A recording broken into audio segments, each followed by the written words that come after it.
अस्सलामुअलैकुम सामीन। 11 जुमादा सानी है, 15 जनवरी है।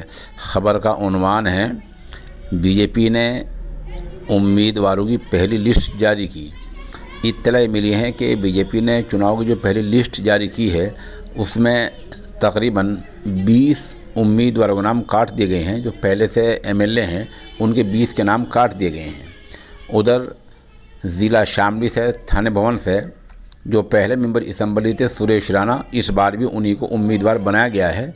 शामली सीट से भी पहले उम्मीदवार को ही, एमएलए को ही, तेजिंदर नरवाल को उम्मीदवार बनाया गया है। उधर ज़िला शामली कैरण सीट से मोहतरमा मीरगंगा सिंह को ही उम्मीदवार बनाया गया है। बतला दें, कैराने में ये मुकाबला बहुत दिलचस्प होने जा रहा है, क्योंकि मुकाबले पर समाजवादी पार्टी के नाहिद हसन हैं और बीजेपी से मीरगंगा सिंह हैं। जाहिर सी बात है, ये वही मुकाबला है जो 5 साल पहले भी हो चुका है।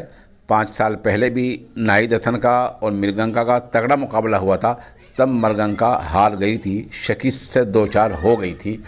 और इस बार फिर उम्मीद ऐसी लगाई जा रही है, लेकिन कहा यह भी जा रहा है कि मीरगंगा को कमज़ोर उम्मीदवार न समझा जाए। इस बार उन्होंने 5 साल तक मेहनत की है और उनके ख़ानदान में जो अनिल चौहान हैं, सुना यह है कि दोनों में बनती नहीं है। लेकिन इस बार बीजेपी इस बात के लिए कोशिश कर रही है पूरी कि अनिल चौहान सही मानों में मीरगंगा का साथ दे। अब देखना यह है कि ऐन इलेक्शन वाले दिन, चुनाव वाले दिन या 2-4 दिन पहले माहौल क्या बनता है। बहरहाल ये मुकाबला कैराना सीट पर बहुत दिलचस्प होने जा रहा है।